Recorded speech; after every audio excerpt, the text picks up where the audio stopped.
আজ 25শে বৈশাখ, একটি দিন শুধু উদযাপনের জন্য। আজকের দিনে বাংলার ঘরে ঘরে মনে পড়ে কবিগুরু রবীন্দ্রনাথ ঠাকুরকে। আজ ফুল দেওয়া হয় তাঁর ছবিতে। স্কুলে, মঞ্চে, অনুষ্ঠানে শোনা যায় রবীন্দ্রসঙ্গীত। ছেলেমেয়েরা পরে ধুতি পাঞ্জাবি শাড়ি, গান করে, আবৃত্তি করে। গর্বে ভরে ওঠে এই একটি দিন। সবাই মনে রাখে আজ তিনি আমাদের। কিন্তু সূর্য ডোবার পর রাত পেরিয়ে যখন আসে 26শে বৈশাখ, ধীরে ধীরে সব যেন থেমে যায়।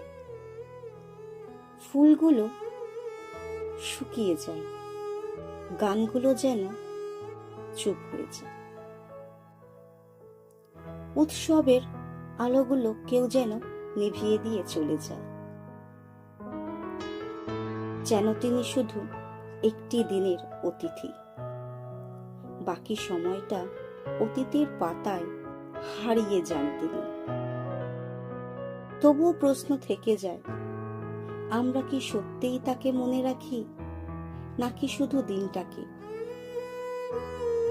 শ্রদ্ধা যদি হয়, তা কি শুধু একদিনের জন্য হয়?